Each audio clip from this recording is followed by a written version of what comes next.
Olá, aqui é o liberal.com. Nós estamos entrevistando agora o Hamilton de Holanda. É um grande bandoneonista brasileiro, que já rodou o mundo, grande solista, compositor, ganhou vários Grammys latinos, prêmios da música brasileira. Não dá nem para contar quantos discos você já lançou.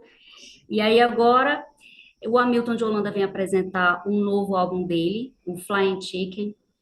E engraçado, né? Você vai ter que começar explicando por que esse nome. Já sei, mas eu quero que você explique.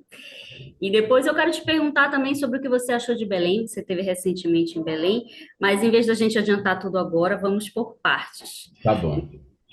Então, me conta desse teu novo disco. Ele é o quê? O quinquagésimo da tua carreira? Tá quase lá. Deve ser o número 44, 45 por aí. É porque, na verdade, eu tenho muita ideia na cabeça. Tem um parceiro que é o Marcos Portinari, que é meu parceiro de produção dos discos, que também é ativo pra caramba. E as ideias a gente vai tendo, vai registrando, inclusive porque o mercado da música instrumental permite isso, né? A gente tem como se fosse um cardápio, assim, com formações diferentes, com parcerias diferentes. Então, agora mesmo, eu estou indo quinta-feira para a Europa fazer um trabalho com o Mundo Duzo Macatini, que é um pianista da África do Sul que eu conheci durante a pandemia, né? Aí, na sequência, eu já vou começar a viajar com Flying Chicken. Enfim, eu tenho a sorte de encontrar parcerias maravilhosas e que me dão todo o suporte para eu lançar os meus discos e agora abrindo essa parceria com a Sony Music também. Então a gente tem 3 discos para fazer juntos. Esse é o primeiro, Flying Chicken. Nossa, tem 3 discos, já tem mais discos aí na gaveta. Para lançar em 2023 também? Talvez sim, talvez um deles sim. Vamos ver como vai andar a coisa aí. Mas agora a gente está focando no Flying Chicken mesmo. Sim, me conta dele. Tem 8 faixas, tem uma mistura que é muito a tua cara, né? Chorinho, um pouco de jazz, essa mistura, né? Conta um pouquinho mais das participações, que tem gente alta aí nessas tuas parcerias também, né? Então, Flying Chicken, Enise, é um disco 100% autoral. Eu gosto muito de fazer interpretação de compositores também, né? Já fiz vários discos assim. Mas esse e o último, que é o Machiste Samba Groove, que eu ganhei o Grammy Latino do ano passado, são discos 100% autorais. Então, o que tem de novo, eu acho que é uma sonoridade. Isso que você falou, que eu faço uma ponte entre o choro e o jazz, né? Isso já é uma constante assim no meu trabalho. Mas eu acho que esse tem uma novidade, assim, que ele é formado pelo Big Rabelo na bateria, e o Salomão Soares, né, nos teclados. É um trio que a gente formou na pandemia. Apareceu um convite. Naquele abre e fecha, se você se lembrar bem, abria, fechava, aí abria, fechava, abria, enfim. Uma daquelas que, se eu não me engano, foi a primeira abertura que deu. Assim, eu fui convidado para fazer um show no drive-in, né? Todo mundo no seu carro, lá em Curitiba, e me pediram para fazer um show temático. Eu falei, então vamos fazer um show com músicas do Tom Jobim. E aí já tinha vontade de tocar com os meninos, porque o Big, ele é dono do estúdio que eu tinha gravado o último disco, a Harmonize, ele fez a engenharia de som, ele que gravou a gente. E o Salomão eu já sacava ele há muito tempo de internet, gostava de ver os vídeos dele, assim, e sabia que ele era um cara fora de série. E ele é da Paraíba, o Big é de São Paulo mesmo. E a gente combinou de fazer um ensaio, porque na época tinha uma dificuldade por conta do delay da internet, a gente não conseguia tocar com as pessoas direito.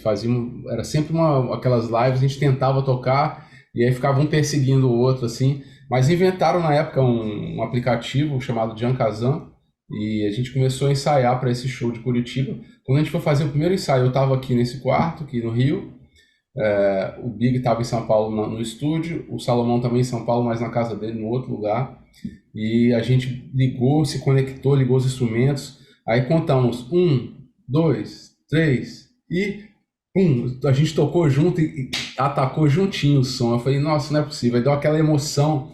Então essa emoção passou para mim de uma forma muito muito bonita, assim, porque a gente acabou ensaiando aquele repertório. Não rolou o show do Tom Jobim, porque caiu uma chuva de granizo lá em Curitiba e atrapalhou tudo. O palco foi inundado na época. Enfim, não teve esse show, mas a gente continuou a parceria.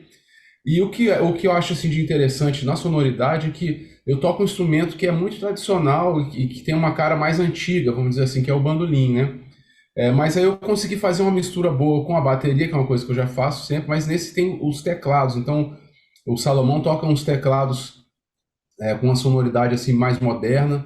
Ele toca um teclado chamado Mini Moog, que ele faz os baixos e que tem o som dos anos 70. Então, a mistura é um novo vintage, assim, misturado com um som mais moderno de teclado, com o som do bandolim antigo, e que é uma coisa que eu gosto muito de fazer, que é misturar o moderno com o tradicional. Inclusive, nos meus discos eu coloco sempre essa frase: moderno é tradição, porque o moderno talvez amanhã alguém vai fazer uma coisa mais moderna do que eu fiz hoje, e a tradição já está aí para a gente reverenciar e ter como referência. Então, o grande lance é o ponto de encontro, é o presente, né? E é onde eu consigo compor minhas músicas e, nesse caso, encontrar essa nova sonoridade.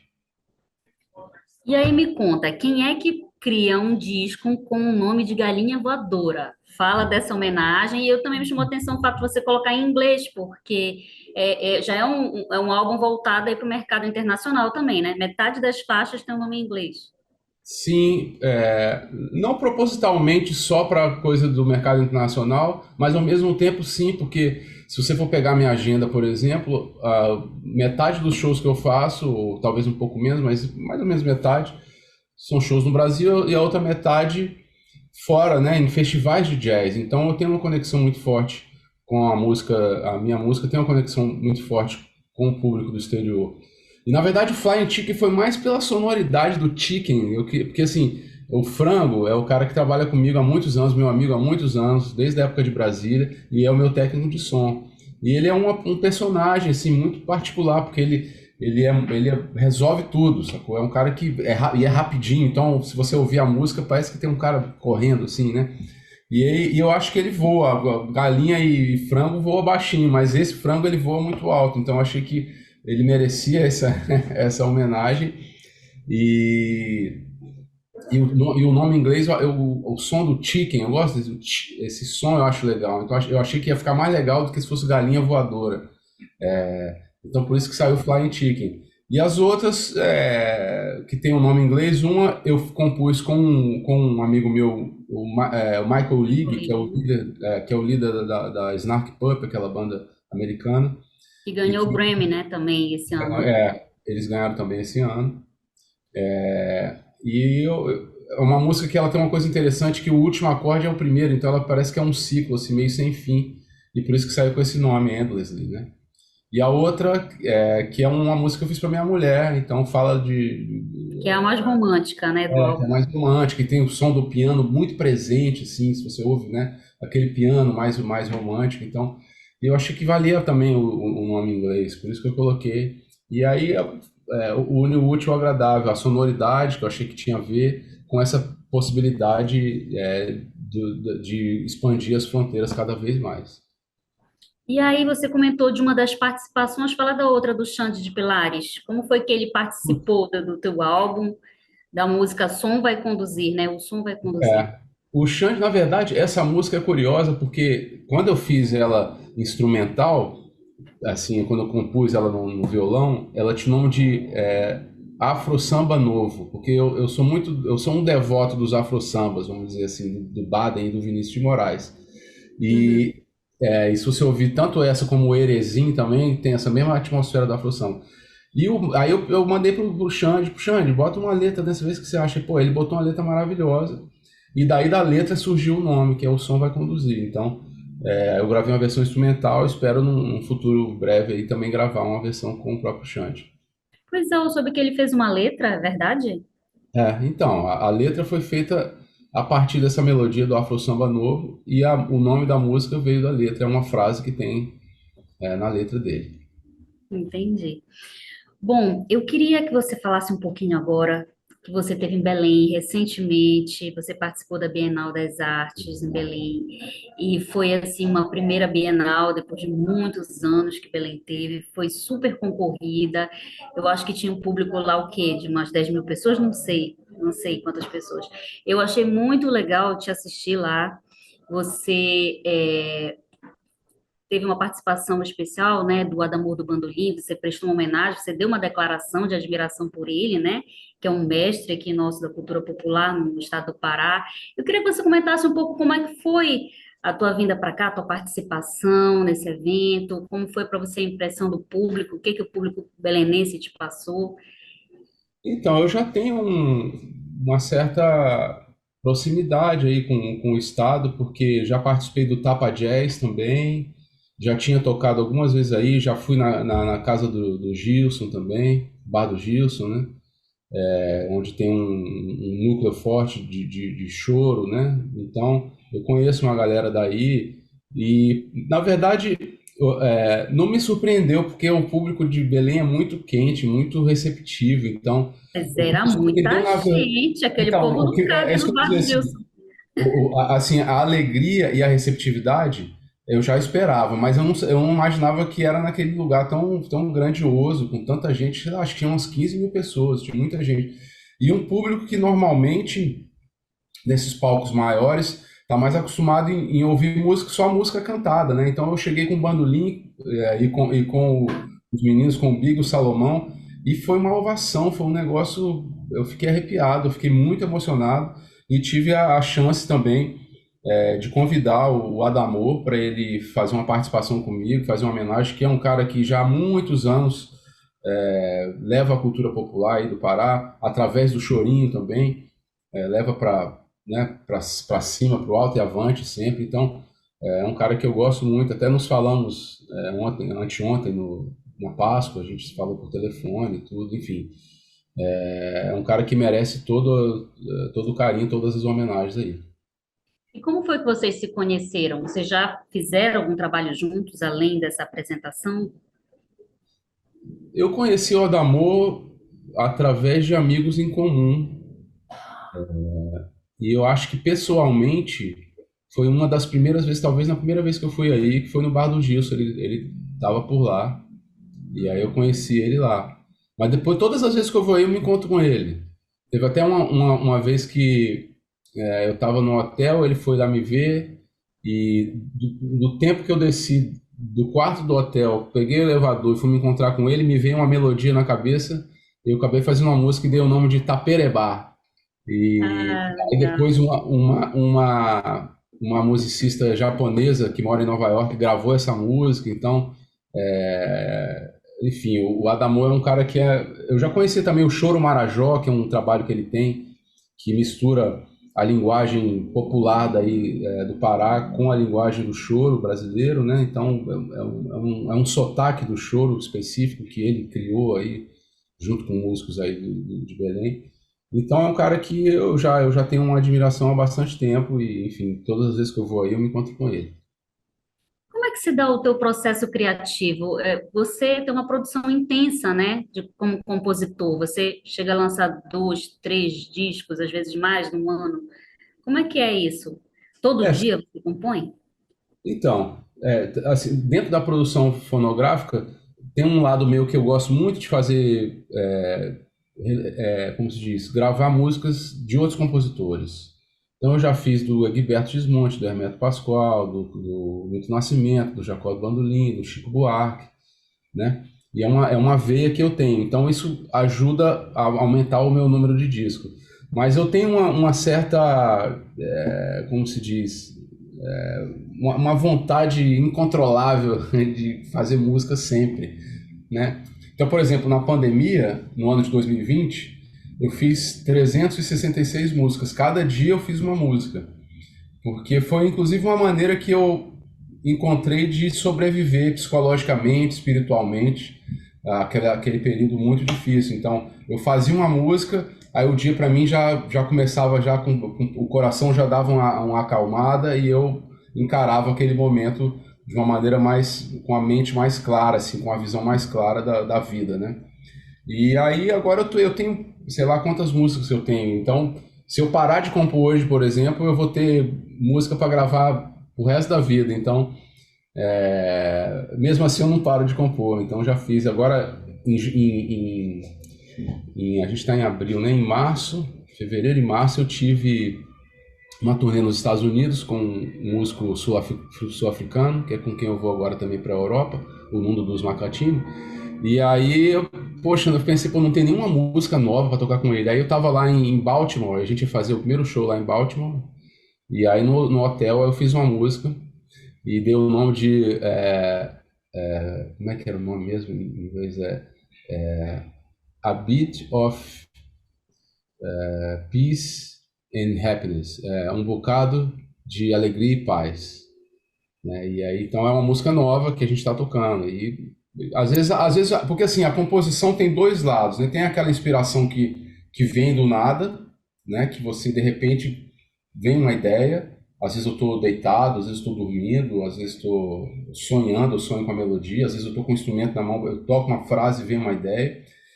E tem aquela questão do operário, do compositor operário, de todo dia tentar fazer alguma coisa, gravar alguma coisa. Então tem fases que eu estou mais operário, que eu fico todo dia tentando fazer alguma coisa, e tem outras fases que eu deixo mais vir, assim, naturalmente. E eu acho que todo compositor, de alguma maneira, tem que se dedicar a esses momentos operários, porque quanto mais você exercita esse lado, mais chance você dá para a inspiração te ajudar a você fazer músicas bonitas. E você compõe desde criança, né? Eu queria saber como foi que surgiu o bandolim na tua vida? Por que que você se apaixonou por esse instrumento? Porque a gente vê a maioria dos jovens ou das crianças mais interessadas, vamos dizer, em guitarra, vamos falar assim, né? Isso. Normalmente é o caminho mais natural. Como foi esse encantamento pelo bandolim? Por que o bandolim? Elise, acontece que eu tive a sorte de nascer numa família musical. Então, meu saudoso pai, ele desde pequeno colocava música pra gente ouvir. Então, por exemplo, no sofá de casa tinha um bandolim, tinha um cavaquinho, tinha um violão de seis, tinha um violão de sete, tinha um pandeiro. No cantinho da sala tinha um órgão, tipo aquele órgão de igreja que tem o baixo no pedal, assim. Então, sempre teve muito instrumento em casa. Só que o meu avô, que inclusive eu tenho o mesmo nome dele, Hamilton de Holanda Vasconcelos, ele me deu, quando eu tinha 5 anos de idade, ele me deu um bandolim de Natal, em 81. Então aquilo ficou muito marcado para mim.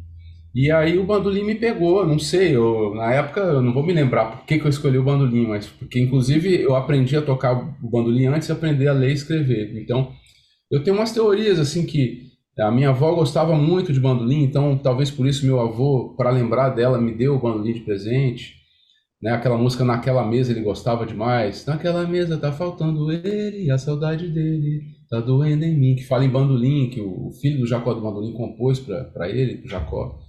Então é isso. Depois, quando eu já tinha, sei lá, 17, 18 anos, que eu comecei a realizar na minha mente, pô, por que bandolim, né? Eu comecei também a me perguntar.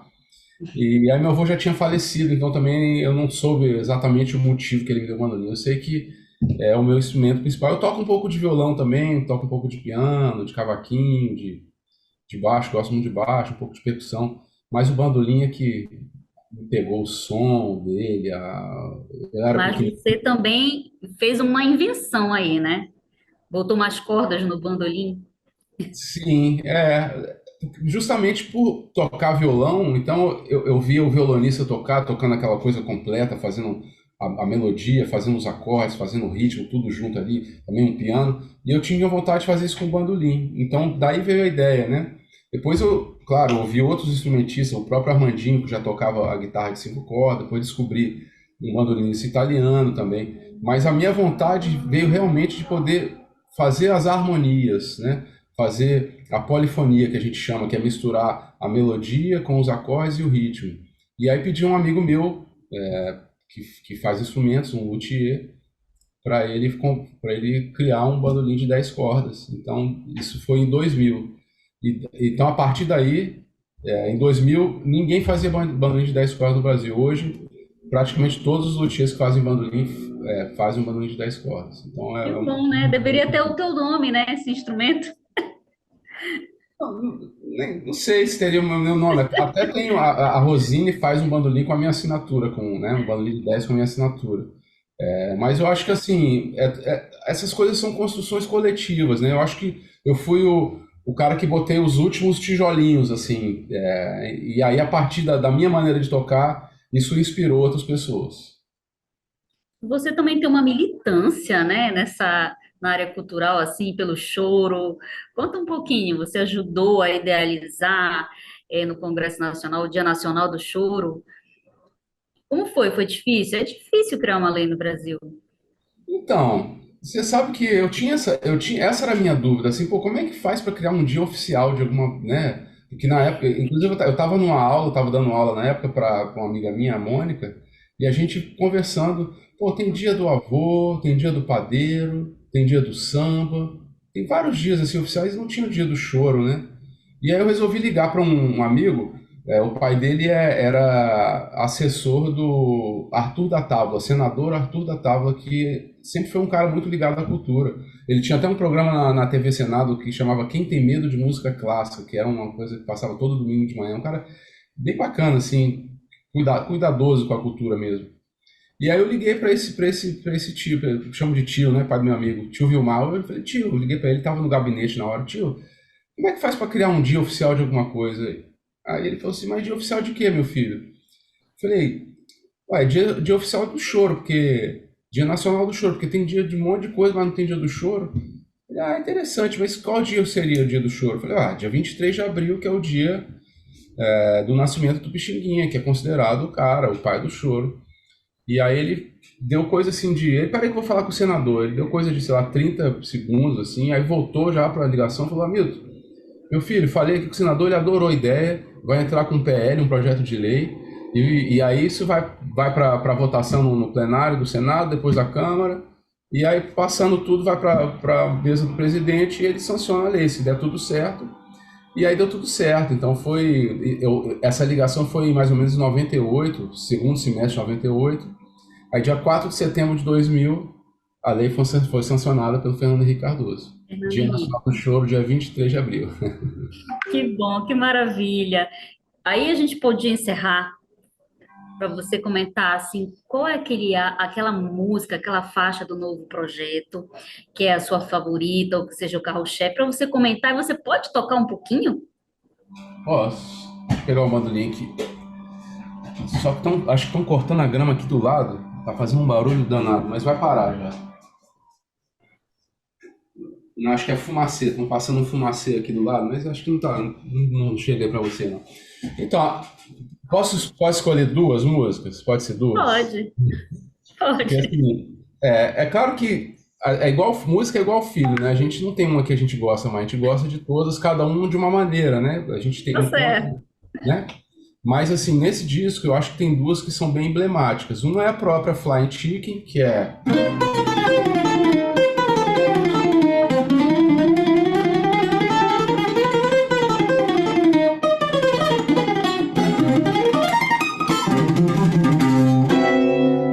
essa mais rapidinha, né? Que é Acelerada. a mais acelerada, que é a onda do frango mesmo. E a outra que é Sol e Luz, que é uma música que para mim ela é mais esperançosa. Ela foi feita no dia 31 de dezembro, assim, avaliando tudo que tinha acontecido no ano anterior e já projetando um futuro positivo e próspero, sabe? Então ela tem uma cara mais solar e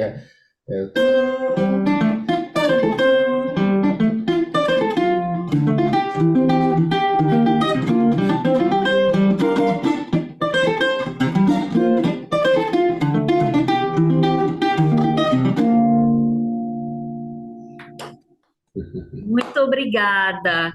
Obrigada é, pela entrevista. Um sucesso muito grande para você, para o seu novo trabalho. Muito obrigada. E volte em Belém para a gente assistir. valeu, valeu, Enise. Obrigado pelo carinho aí com o meu trabalho, tá? E dá um abraço na Nada. Eu que agradeço. Obrigada.